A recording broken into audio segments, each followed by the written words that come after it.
तो आज हम अपना फर्स्ट लेक्चर स्टार्ट कर रहे हैं जो जावा प्रोग्रामिंग के रिलेटेड है। अब यहाँ पर हम सबसे पहले देखेंगे overview of programming paradigms. Programming paradigms क्या होता है, इसके अंदर हम तीन चीज़ें कवर करेंगे। प्रोग्रामिंग लैंग्वेजेस और प्रोग्रामिंग पैराडाइम्स के बीच में थोड़ा सा difference, low level languages and high level languages क्या होती है, उनके एडवांटेजेस एंड डिसएडवांटेजेस। उसके बाद में हमारे पास में जो अलग अलग पैराडाइम्स हैं उनकी स्ट्रेंथ और उनकी वीकनेसेस को डिफाइन करेंगे। उसके बाद में हमारे पास में है introduction of computer programming, programming languages, programming paradigms और एक छोटी सी एक्सरसाइज, ये हम इसके इस वीडियो में कवर करेंगे। तो सबसे पहली चीज़ है प्रोग्रामिंग, कंप्यूटर प्रोग्रामिंग। तो कंप्यूटर प्रोग्रामिंग क्या होती है, सबसे पहले देखो जो भी चीज़ें हमें कंप्यूटर सिस्टम को समझानी है तो वो हम किसके थ्रू करते हैं, कंप्यूटर प्रोग्राम्स के थ्रू करते हैं। अब जो प्रोग्राम्स होते हैं वो क्या होते हैं, step by step infinite instruction होती हैं, जो क्या होती है छोटी छोटी छोटे छोटे टास्क हो। जैसे अगर मानो एक प्रोग्राम है, वो क्या है कि हमें कोई सॉन्ग सुनना है, तो उस सॉन्ग को सुनने के लिए यानी कि उस पर्टिकुलर वेबसाइट या किसी चीज़ को बनाने के लिए या एप्लीकेशन को डेवलप करने के लिए पीछे बैकग्राउंड में बहुत सारे छोटे छोटे प्रोग्राम्स बनाए गए होंगे और उसके बाद में उस पर्टिकुलर एप्लीकेशन को कंप्लीट किया गया है जो हमें दिखाई दे रही है। तो यहाँ पे हमें क्या करना होता है, जो कंप्यूटर प्रोग्राम्स हैं उनके अंदर हमारे पास में छोटी छोटी इंस्ट्रक्शंस होंगी जो फिनाइट सेट्स होते हैं। ठीक है, फिनाइट सेट मतलब कि जो कहीं ना कहीं ख़त्म होने वाले हैं। ऐसा नहीं कि हमने कोई भी जो भी इंफॉर्मेशन दे रहे हैं तो वो क्या है कंटिन्यूसली एक लूप में फंस जाए या ऐसा कुछ चले, तो वहाँ पे उसको हम प्रोग्रामिंग इंस्ट्रक्शंस नहीं कहेंगे। A computer program must be clear so that only one meaning can be derived from it, कि जो भी आप प्रोग्राम बना रहे हो उसमें से जो कुछ भी इंफॉर्मेशन जो कुछ भी आप देना चाहते हो उसका कुछ ना कुछ मीनिंग निकलना चाहिए। ठीक है, a computer program is written in a computer language call the programming language. जो कंप्यूटर के प्रोग्राम्स होते हैं वो किसी ना किसी एक प्रोग्रामिंग लैंग्वेज में लिखे जाते हैं। जैसे आप बहुत सारी प्रोग्रामिंग लैंग्वेज के बारे में सुनते हैं, सी हो गई, सी प्लस प्लस हो गई, जावा हो गई, पाइथन हो गई, रूबी हो गई और बहुत सारी एंगुलर। तो ये बहुत सारी हमारी लैंग्वेजेस हैं जिनको हम यूज़ करते हैं किसी ना किसी तरीके से प्रोग्रामिंग करने के लिए। अब यहाँ पर हमें प्रोग्रामिंग समझ में आ गई। प्रोग्रामिंग क्या होती है, मतलब फिनाइट सेट होते हैं, स्टेप बाय स्टेप इंफॉर्मेशन होती है, इंस्ट्रक्शंस होती हैं जो पर्टिकुलर एक प्रोग्राम को बनाती हैं। ठीक है, कंप्यूटर के प्रोग्राम को बनाती हैं। इनका काम क्या होता है, कंप्यूटर सिस्टम को समझाना, उनके फंक्शंस मतलब उसको कैसे काम करना है। और ये बिल्कुल जो भी आप प्रोग्राम लिख रहे हो उसका कुछ ना कुछ मीनिंग होना चाहिए। ठीक है, अब प्रोग्रामिंग लैंग्वेज बहुत टाइप की होती हैं वो हमने देख लिया। अब इसके बाद में प्रोग्रामिंग लैंग्वेजेस, जो प्रोग्रामिंग लैंग्वेजेस होती हैं मशीन लेवल होती है, असेंबली होती है और हाई लेवल। जो हमारी प्रोग्रामिंग लैंग्वेजेस हैं इनको हम तीन कैटेगरी में डिफाइन करते हैं, machine level languages, assembly level और हाई लेवल लैंग्वेजेस। अब यहाँ पर जो मशीन लेवल लैंग्वेजेस हैं और असेंबली लेवल लैंग्वेजेस हैं इनको हम लो लेवल लैंग्वेजेस भी बोलते हैं। ठीक है, तो इसमें जो हमारी मशीन लेवल लैंग्वेज है ये क्या होती है, programming language consist of sequence of zeros and ones. ठीक है, इसमें जीरोज और वंस होते हैं जो कंप्यूटर सिस्टम को एक्चुअल में समझ में आते हैं कि ये क्या इंफॉर्मेशन दी गई है। Each kind of CPU has its on machine language. जो भी अलग तरीके का सीपीयू है उसके अलग तरीके की मशीन की लैंग्वेजेस है। ठीक है, अब इनके क्या एडवांटेजेस है, सबसे पहली चीज़ कि हमारे कंप्यूटर सिस्टम के इतने पास में है कि उसको इजीली समझ में आ जाती है, क्योंकि हमारा जो सिस्टम है उसको यही लैंग्वेज समझ में आती है। जैसे अभी हमें इंग्लिश या हिंदी समझ में आती है, तो अगर हमसे कोई जापानीज़ में आके फ्रेंच में आके बात करेगा तो शायद उसको समझने के लिए हमें एक ट्रांसलेटर की ज़रूरत पड़ेगी। तो वहाँ वो पहले ट्रांसलेट होगी एंड देन हमारे पास आएगी, तो थोड़ा सा डिस्टेंस हो जाएगा। ऐसे ही क्या है, जब हम कोई भी हाई लेवल लैंग्वेजेस में बात करते हैं तो वहाँ पे जब हमें कोई लैंग्वेज समझनी है तो वो हमारे लिए थोड़ी सी डिफ़िकल्ट हो जाती है हमारे सिस्टम के लिए, क्योंकि उसको वो वाली चीज़ समझ में ही नहीं आती। तो ये पहले क्या करेगा, उसको किसी तरीके से ट्रांसलेट करेगा मशीन लेवल में और उसके बाद में उसको समझेगा। तो इसकी वजह से जो मशीन लेवल है लैंग्वेज प्रोग्राम्स वो बहुत ज़्यादा कंप्यूटर के लिए फास्ट होते हैं और इफ़िशिएंट होते हैं, क्योंकि इसको बहुत जल्दी समझ में आ जाते हैं। मशीन ओरिएंटेड होते हैं, नो ट्रांसलेशन रिक्वायर्ड, कि इसको समझ में ही आ रहा है। जैसे अब हमें हिंदी आती है तो अगर हम हिंदी में कन्वर्सेशन करेंगे तो वहाँ पर अगर मैं हिंदी में बोल रही हूँ तो मेरे को हिंदी में समझ में आ जाएगा, अगर मैं इंग्लिश में बोल रही हूँ तो इंग्लिश में समझ में आ जाएगा, मुझे किसी ट्रांसलेशन की ज़रूरत नहीं पड़ेगी। ठीक है, उसके बाद में इसके कुछ डिसएडवांटेजेस भी हैं, ये पोर्टेबल नहीं होती हैं। ठीक है, क्योंकि इनको समझा दिया कंप्यूटर को और समझ में आ गई, उसको उठाकर आप किसी दूसरे सिस्टम पर चलाने की कोशिश करोगे तो वो नहीं चलेगी। मतलब कि आपने जो समझाया, क्योंकि हर जो सिस्टम्स होते हैं सबकी जो मतलब जैसे बने हुए हैं सबको अलग तरीके की लैंग्वेज, जैसे भी हमने देखा कि जो सीपीयू हैं वो सारे क्या है अलग तरीके की मशीन लैंग्वेजेस को समझते हैं, उनकी अपनी अलग एक लैंग्वेज होती है, तो वो पोर्टेबल नहीं होती है, नॉट प्रोग्रामर फ्रेंडली, क्योंकि ये सीधा कंप्यूटर को समझ में आ रही है 0 और 1 के फॉर्मेट में। तो ये 0 और 1 के कॉम्बिनेशन को याद रख पाना कि ए के लिए क्या कॉम्बिनेशन है, बी के लिए क्या कॉम्बिनेशन है, फिर पूरी इंस्ट्रक्शन को बनाना, पूरे प्रोग्राम को बनाना प्रोग्रामर के लिए बहुत ज़्यादा मुश्किल हो जाएगा, इसीलिए ये क्या है प्रोग्रामर फ्रेंडली नहीं होती है। इसके आगे चलते हैं, assembly level language. Assembly level programs use mnemonics to represent machine instruction, की मशीन की इंस्ट्रक्शन को लिखने के लिए, समझने के लिए हमें इसकी ज़रूरत पड़ती है। जैसे यहाँ पर एक कोड लिखा हुआ है, ठीक है। अब मशीन लेवल हमें पता है कि कैसे होती है, 0 और 1 की फॉर्मेट में होती है, ठीक है, जैसे यहाँ पर ये पूरा लिखा हुआ है। और उसके बाद में यहाँ पर हमारा असेंबली का एक प्रोग्राम लिखा है। ये बेसिकली कर क्या रहा है कि वेरिएबल 1 और वेरिएबल 2 की वैल्यू को ऐड करके वेरिएबल 1 में ही स्टोर करा है।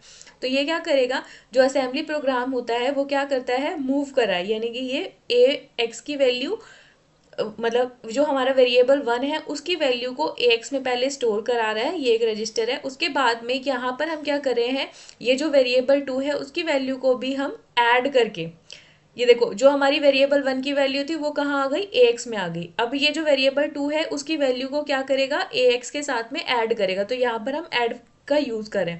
उसके बाद में अब हमें क्या करना है, अब ये जो वैल्यू आई ऐड करने के बाद में वो कहाँ पे आ गई, ए एक्स के अंदर कॉपी हो जाएगी। फिर उसके बाद में इस जो ए एक्स की वैल्यू है उसको हम वेर 1 में कंप्लीटली स्टोर करा देंगे। तो इस तरीके से ये जो पर्टिकुलर प्रोग्राम है वो रन करा। जो असेंबली लेवल प्रोग्राम है उसको समझना, मतलब अभी तो हमें समझ में आ रहा है क्योंकि थोड़ा सा ये इजी लग रहा है, क्योंकि यहाँ पर बड़ी बड़ी इंस्ट्रक्शंस नहीं है। लेकिन जब हमें असेंबली लैंग्वेज प्रोग्राम थोड़ा सा बड़ा देखने को मिलेगा तो वहाँ पर भी इसमें जो छोटे छोटे ये जो मिनोमिक्स हैं उनको याद करना, उनको रिप्रेजेंट करना थोड़ा सा हमारे लिए डिफिकल्ट हो जाता है, थोड़ा सा टीडियस टास्क होता है, इसीलिए हम इसको यूज ना कर कर हाई लेवल लैंग्वेजेस को यूज करते हैं। ईच जो भी स्टेटमेंट्स होती हैं in assembly language corresponds to one statement in machine language. Assembly language program has the same advantages and disadvantages as machine level programs। Compare करा हमने दोनों को, असेंबली लैंग्वेज और जो हमारी मशीन लेवल प्रोग्रामिंग लैंग्वेज है उसको, ठीक है। तो यहाँ पर हमारे पास में मशीन लेवल है और यहाँ पर हमारे पास में असेंबली लेवल प्रोग्रामिंग है। तो यहाँ पर देखो 0 और 1 के कॉम्बिनेशन के लिए अगर हमें याद करने पड़ेंगे तो हमारे लिए बहुत ज़्यादा मुश्किल हो जाएगा, पर इंग्लिश में लिखना यानी कि हाई लेवल लैंग्वेजेस में लिखना हमारे लिए ईजी होता है, इसीलिए हम उसकी तरफ उसी में ही और भी आगे आगे हमारे पास में प्रोग्रामिंग लैंग्वेज डेवलप हुई है। अब उसके बाद में हाई लेवल प्रोग्रामिंग लैंग्वेज है जिसको हम मतलब दो तरीके से यूज़ करते हैं, ठीक है। इसके दो कंपोनेंट होते हैं, एक होता है बिल्ट इन लैंग्वेज प्रिमिटिव और ग्रामेटिक रूल्स, कि जब भी हम जो भी हाई लेवल प्रोग्रामिंग लैंग्वेजेस हैं इसके अंदर क्या होता है, कुछ सेट ऑफ रूल्स होते हैं प्रिमिटिव लैंग्वेजेस के, जो भी हमारी लैंग्वेज है उनके अंदर, और कुछ रूल्स होते हैं कि हमें कब क्या चीज़ डिफाइन करनी है, कैसे डिफाइन करनी है, ये चीज़ हमें ऑलरेडी पहले से बनी हुई है कि कैसे हमें इसको लिखना है। जैसे अगर देखो आपने सी लैंग्वेज तो पढ़ी होगी तभी हम जावा पढ़ रहे हैं, ठीक है। तो अगर आपने सी लैंग्वेज के अंदर जब मेन फंक्शन डिक्लेयर नहीं किया तो उसको एग्जीक्यूट करने की कोशिश करोगे तो वो नहीं चलेगा, ठीक है। और हमें पता है कि स्कैन से क्या होता है, प्रिंटफ से क्या होता है, तो कुछ लैंग्वेज के अंदर कुछ बिल्ड इन प्रिमिटिव होते हैं, ठीक है, और कुछ ग्रामेटिक रूल्स होते हैं कि स्टेप बाय स्टेप किस तरीके से हमें अपनी प्रोग्रामिंग लैंग्वेज को एग्जीक्यूट कराना है, कौन से फंक्शन है जिनको यूज करके हम स्कैन करा सकते हैं, कौन से फंक्शन है जिनको यूज करके हम उनको प्रिंट करा सकते हैं, ठीक है। पहली चीज़ ये हो गई, यानी कि उसके अंदर कुछ रूल्स होते हैं जिनको हमें ध्यान रखना पड़ता है, वो सारी लैंग्वेजेस में अपने अपने अलग होते हैं। उसके बाद में हम बात करते हैं ट्रांसलेटर की। जैसे अभी हमने समझा कि ये हाई लेवल लैंग्वेजेस है, तो हाई लेवल लैंग्वेजेस को मशीन लेवल लैंग्वेजेस में कन्वर्ट करने के लिए हमें बीच में ट्रांसलेटर की हेल्प की ज़रूरत पड़ती है, ताकि हम अपनी लैंग्वेजेस को कन्वर्ट करके मशीन को समझा सके कि एक्चुअली हम क्या बताना चाहते हैं। A high-level language program consists of English-like statement that are governed by the strict syntax। जैसे advantages, मतलब जो भी हमारे पास हाई लेवल लैंग्वेजेस होती हैं उनके अंदर प्रॉपर एक स्ट्रिक्ट सिंटेक्स होता है कि कैसे उनको चलाना है, कैसे लिखना है, सब कुछ। अगर आप उनको फॉलो करके नहीं चलाओगे तो उसमें आपको एरर देखने को मिलेगी। अब इनकी एडवांटेजेस क्या है, जैसे अभी हमने मशीन लेवल लैंग्वेज को देखा तो वो बिल्कुल पोर्टेबल नहीं थी, यानी कि जिस मशीन पे वो काम करिए वो वैसे ही चलेगी, दूसरी मशीन पे अगर उसी प्रोग्राम को कंटिन्यू चलाने की कोशिश करोगे तो हो सकता है वो अलग तरीके से उसको समझे। तो यहाँ पर देखो पोर्टे जो हमारी हाई लेवल लैंग्वेजेस होती हैं वो कैसी होती हैं, पोर्टेबल होती है और मशीन इंडिपेंडेंट होती है। मतलब आप इसको जैसे किसी दूसरी मशीन पर चलाने की कोशिश करोगे, चाहे लाइनेक्स है, यूनिक्स है या किसी दूसरी मशीन पर, तो वो क्या है इजीली चल जाएंगी। प्रोग्रामर फ्रेंडली होते हैं क्योंकि हमें इंग्लिश में हमने थोड़ा बहुत पढ़ा हुआ है तो इंग्लिश समझना हमारे लिए आसान होता है, तो ये इजीली हमें समझ में आ जाती हैं। इसके कुछ डिसएडवांटेजेस है, not as efficient as low level language, low level languages की तरह ये इफ़िशिएंट नहीं होती हैं, ठीक है, मतलब बहुत जल्दी हमारे उसको कंप्यूटर को समझ में नहीं आती, तो इसी वजह से जब इसका रिजल्ट आता है तो हमें थोड़ी सी मुश्किल होती है, मतलब पहले वहाँ जाती है तो इसमें टाइम लगता है, आप इसको बोल सकते हो कि टाइम कंज्यूमिंग है। नीड टू बी ट्रांसलेट, अब यहाँ पर एक ट्रांसलेटर की ज़रूरत है क्योंकि हमें एज अ यूज़र कंप्यूटर को बताने कैसे काम कराना है, तो वहाँ पर उन दोनों के बीच में कनेक्शन कराने के लिए, यानी कि हमारी जो प्रोग्रामिंग लैंग्वेज है वो हमारे सिस्टम को समझ में आए कि हमने क्या लिखा है, उसको ट्रांसलेट कराएंगे, कंपाइल कराएंगे, जो भी है, ठीक है, तो उसके लिए हम क्या करेंगे, एक ट्रांसलेटर रखेंगे जो हर लैंग्वेजेस में अलग अलग होते हैं। कुछ लैंग्वेजेस हमारी कंपाइलर के थ्रू कंपाइल होती हैं, कुछ हमारी इंटरप्रेटर के थ्रू यूज में आती है, या फिर हम कह सकते हैं जैसे जावा है उसको हमें दोनों की हेल्प से कंप्लीट करना पड़ता है। अब एग्जाम्पल यहाँ पर कुछ है हाई लेवल लैंग्वेजेस के, जैसे सी है, सी प्लस प्लस है, जावा है, फोर्ट्रेन है, विजुअल बेसिक है एंड डेल्फी है। तो ये हमारी कुछ लैंग्वेजेस हैं, और भी बहुत सारी लैंग्वेजेस हैं जो आजकल हम यूज भी करते हैं, ठीक है। अब प्रोग्रामिंग पैराडाइम्स क्या होता है, सबसे पहले हम बात करते हैं व्हाट इज पैराडाइम, ठीक है। तो पैराडाइम क्या होता है, किसी भी चीज को करने का तरीका, मतलब हम कैसे किसी पर्टिकुलर टास्क को कर रहे हैं, कैसे अप्रोच कर रहे हैं उस प्रॉब्लम को सॉल्व करने के लिए, कैसे उस पर्टिकुलर चीज़ को करने की कोशिश कर रहे हैं, ठीक है। जैसे हमारे पास में कोई प्रॉब्लम है तो एक प्रॉब्लम को सॉल्व करने के लिए डिफरेंट डिफरेंट माइंडसेट है, ठीक है, हर इंसान अलग तरीके से सोचता है।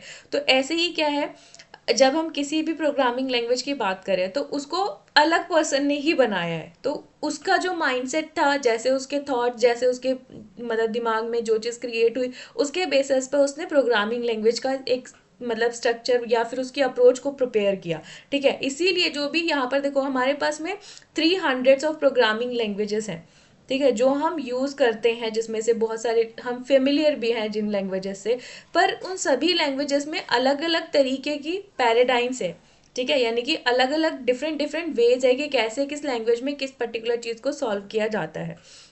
Some programming language are specifically designed for use in certain application, जैसे हम जावा की बात करें तो जब हमें डेवलपमेंट करनी होती है तो हम किसकी हेल्प से करते हैं, जावा की हेल्प से, ठीक है। लेकिन अगर हमें डेटा साइंस, मशीन लर्निंग इस तरीके की चीज़ों में काम करना है तो हम क्या करेंगे, वहाँ पर दूसरी लैंग्वेजेस जैसे पाइथन है या फिर डिफरेंट प्रोग्रामिंग लैंग्वेज है उनको अप्रोच करेंगे। तो जितनी भी प्रोग्रामिंग लैंग्वेजेस हैं ये चल तो तभी रही है ना क्योंकि उनका जो काम है या फिर उनका जो वर्किंग प्रोसेस है वो थोड़ा सा दूसरों से डिफरेंट है। अगर वो किसी एक पर्टिकुलर फील्ड में अच्छी हैं तभी हम उनका यूज़ कर रहे हैं, ठीक है। और दूसरों को वहाँ पर, क्योंकि हमें भी पता है कि हम जो भी प्रोग्राम कर रहे हैं या फिर जो भी चीज़ डिज़ाइन कर रहे हैं वो इसलिए बना रहे हैं ना ताकि हम इन फ्यूचर उस पर्टिकुलर चीज़ को अच्छे से यूज़ कर सके, ठीक है। तो यहाँ पर हर इंसान की जैसे कुछ कुछ खूबियाँ होती हैं वैसे ही यहाँ पर क्या है, जितनी भी हमारे पास प्रोग्रामिंग लैंग्वेजेस हैं उसमें कुछ कुछ अच्छाइयाँ हैं जिनको यूज़ करके हम अपने हिसाब से देखते हैं कि हमें जो पर्टिकुलर चीज़ करनी है, जो हमें काम करना है, उस पर्टिकुलर चीज़ में वो प्रोग्रामिंग लैंग्वेज हमें कितना सपोर्ट करेगी, हमारे लिए कितनी अच्छी है, तब हम उसके साथ में आगे जाते हैं, ठीक है। Different programming language follow different approaches to solving programming problems. अब यहाँ पर देखो जो प्रोग्रामिंग पैराडाइम्स होते हैं वो क्या होते हैं, programming paradigms is an approach to solving programming problems. अब प्रोग्रामिंग पैराडाइम्स में consist of many programming languages, ठीक है, अलग अलग प्रोग्रामिंग लैंग्वेजेस में अलग अलग पैराडाइम्स यूज होते हैं और हो सकता है उसके अंदर कुछ मतलब पैराडाइम्स अलग हो, डिफरेंट हो, जो इसमें शायद नहीं भी लिखे हैं। ठीक है, तो हम बेसिकली इन चार पैराडाइम्स को जानते हैं जिनके बारे में हम डिस्कशन करेंगे। जैसे कॉमन प्रोग्रामिंग पैराडाइम सबसे पहले इम्पैरेटिव और प्रोसीजरल, जो क्या है, बिल्कुल हर चीज़ एक स्टेप बाय स्टेप चलती है कि पहले ये काम होगा, फिर ये काम होगा, फिर ये काम होगा, मतलब एक तरीके से स्ट्रक्चरल वे में चल रही है, तो उसको हम बोलेंगे प्रोसीजरल प्रोग्रामिंग। फिर हमारे पास है ऑब्जेक्ट ओरिएंटेड प्रोग्रामिंग, फिर फंक्शनल प्रोग्रामिंग, एंड उसके बाद में है लॉजिकल प्रोग्रामिंग। अब जो प्रोग्रामिंग पैराडाइम्स है वो इम्पैरेटिव, जिसको अभी हमने बोला, ठीक है, इम्पैरेटिव, और इसको बोलते हैं प्रोसीजरल। चाहे आप इसको इम्पैरेटिव बोल रहे हो या फिर प्रोसीजरल बोल दो, एक ही है। In this paradigms, a program is a series of statement containing variable. इसमें बहुत सारे statements, और सॉरी, इसमें बहुत सारी सीरीज ऑफ स्टेटमेंट्स होती हैं और इसके अंदर हम वेरिएबल्स को रखते हैं। प्रोग्राम जो होते हैं execute involve changing the memory content of the computer continuously, कि यहाँ पर जो भी आपका मेमोरी के अंदर जो भी कंटेंट रखा हुआ है उसको कंप्यूटर क्या है, कंटिन्यूसली चेंज करते रहता है। एग्जाम्पल ऑफ जो हमारी सी है, फोर्ट्रेन है, पास्कल है, कोबोल है, ये सब किसके एग्जाम्पल है, प्रोसीजरल या फिर इम्पैरेटिव पैराडाइम्स के एग्जाम्पल है। इसके अंदर जो एडवांटेजेस है वो क्या है, लो मेमोरी यूटिलाइजेशन, रिलेटिवली इफेक्टिव होती है, क्योंकि यहाँ पर देखो लो मेमोरी यूटिलाइजेशन मतलब मेमोरी का कंटेंट जो है वो कंटिन्यूस, कंप्यूटर कंटिन्यूसली क्या कर रहा है, चेंज कर रहा है। ठीक है, तो इसकी वजह से मेमोरी का जो यूटिलाइजेशन है वो कम हो पाता है। लो मेमोरी यूटिलाइजेशन, तो ये एडवांटेज। रिलेटिवली इफिशिएंट होती है, the most common form of programming in use today. Disadvantages क्या है, difficult of reasoning about program, मतलब बहुत ज़्यादा रीजनिंग नहीं होती है, डिफिकल्ट ऑफ पैरेलिज्म, और tend to be relatively low level, कि यहाँ पर ना बहुत सारी चीज़ें, फंक्शंस और बहुत सब कुछ मिसिंग है। यहाँ पर बेसिकली हम इसको अगर एक चीज़ में समझने की कोशिश करें तो यहाँ पर क्या होता है, एक तरीके से इम्पैरेटिव प्रोसीजरल अप्रोच को फॉलो करते हैं, यानी कि हमारे पास में जो भी चीज़ बनाई हुई है तो उसमें क्या होगा, जैसे हम अगर कभी टी बनाते हैं तो हमें पता है कि हमें सबसे पहले गैस ओपन करनी है, उसके बाद में हमें अपना जो भी बर्तन है जिसमें हम चाय बनाने वाले वो रखेंगे, फिर उसमें पानी डालेंगे, चीनी डालेंगे, फिर उसके बाद में जो हमारा प्रोसेस है चाय का वो कंप्लीट करेंगे। तो यहाँ पर स्टेप्स रहे हैं, प्रोसेस है, एक पूरा चल रहा है, उसी के अकॉर्डिंग हम उस काम को कंप्लीट करेंगे। बीच में कुछ चीज़ें आएंगी तो अगर ऐसी कुछ इंटरप्ट्स मतलब आए तो उसकी वजह से ये प्रॉपर तरीके से चलेगी नहीं, हमें एरर देगी। ठीक है, तो इसमें इस तरीके की हमें गड़बड़ी देखने को मिलती है। अब उसके बाद में है programming paradigms object oriented based. ठीक है, तो जो ऑब्जेक्ट ओरिएंटेड प्रोग्रामिंग है इनको हम बहुत ज़्यादा यूज़ करते हैं, जो रियल वर्ल्ड से क्या है, बिल्कुल कनेक्टेड है। अ programme in this paradigm consists of objects which communicate with each other by sending messages. Example, object oriented language include Java, C Sharp, Smalltalk, etc. Advantages इसकी है conceptual simplicity, models computational better, increase productivity. Disadvantages can have a steep learning curve initially, doing IO can be conversion, कि मतलब input output लेना थोड़ा सा मुश्किल हो जाता है। कॉन्सेप्चुअली सिंपल है। ठीक है, एडवांटेजेस में अगर हम इसकी बात करें तो ये थोड़ी सिंपल हम समझ सकते हैं, इसके कॉन्सेप्ट जो है वो थोड़े से सिंपल हैं। मॉडल कंप्यूटेशनल चीज़ें जो हैं, जैसे प्लस मतलब बहुत सारी ऐसी चीज़ें जैसे मैथमेटिकल कुछ फंक्शंस हैं उनको यूज़ करना इसमें थोड़ा आसान हो जाता है। प्रोडक्टिविटी को इंक्रीज़ कराया, मतलब कि अगर इसमें हम कोई प्रोग्राम रन करने की कोशिश करते हैं तो थोड़े से जल्दी रन होते हैं। डिसएडवांटेजेस हम समझ ही गए हैं। ठीक है, अब programming paradigms, functional programming paradigm. A program in this paradigm consists of function and use function in a similar way as used in mathematics. जैसे मतलब इसके अंदर जो इसमें बहुत सारे फंक्शन होते हैं, तो फंक्शन क्या होता है, जैसे हम मैथ्स में फंक्शंस को यूज़ करते हैं उसी तरीके से इस पैराडाइम प्रोग्रामिंग पैराडाइम्स के अंदर भी हम फंक्शंस को यूज़ करते हैं। Program execute involve function calling each other and returning result. There are no variable in functional language कि यहाँ पर कोई वेरिएबल नहीं होता फंक्शनल लैंग्वेज में, और यहाँ पर जो भी चीज़ें हैं जैसे प्रोग्राम अपने ही आपको बार बार कुछ कुछ रिटर्न करते रहता है, और उसके बाद में हमें कुछ खुद मतलब फंक्शन अपने आप को एक तरीके से आप बोल सकते हो रिकर्सिव फंक्शंस हो गया कि फंक्शन के अंदर फंक्शन, फंक्शन के अंदर फंक्शन, उस वो फंक्शन दूसरे फंक्शन को कॉल करा रहा है, उसके बाद में हम उसको क्या कर रहे हैं, उसका कुछ रिजल्ट आ रहा है। जैसे इसको अगर हम सिंपल वे में समझने की कोशिश करें तो छोटा सा एक एग्जाम्पल लेते हैं, जैसे बोर्ड मास आप जानते हो। तो बोर्ड मास में क्या होता है कि हम एक पूरी एक स्टेटमेंट लिख रहे हैं, उसके अंदर क्या है, सबसे पहले आपने एडिशन जो भी हमारा ब्रैकेट्स का है उससे रिलेटेड फंक्शन बना दिया, फिर डिवाइड से रिलेटेड फंक्शन बना दिया, मल्टीपल से रिलेटेड। तो पता है क्या एक एक चीज़ें पहले सॉल्व होएंगी, उसके बाद में मतलब वो फंक्शन अपने आप को कॉल करा रहा है, फिर उसका कुछ रिजल्ट आ रहा है, फिर उसको कहीं स्टोर कर रहा है, फिर उसके बाद में उस रिजल्ट को कहीं और भेज रहे हैं, फिर वो मल्टीप्लाई हो रहा है, फिर उसके बाद वो डिवाइड हो रहा है। मतलब इस तरीके से फंक्शन अपने आप को कॉल करेगा और उसके बाद में हमें कुछ ना कुछ लाकर रिजल्ट देगा। इसके कुछ एग्जांपल्स है जैसे एमएल, मिरिंडा टीएमएल और टीएम या फिर हास्कल। इसके कुछ एडवांटेजेस जैसे स्मॉल एंड क्लीन सिंटेक्स होता है इसका, better support for reasoning about program, और they allow function to be treated as any other data values. Function को डेटा वैल्यूज की तरह ट्रीट किया जाता है, रीजनिंग का सपोर्ट अच्छा मिल जाता है, और इसका सिंटेक्स बहुत स्मॉल और छोटा सा होता है। They supports programming at a relatively higher level than the imperative languages.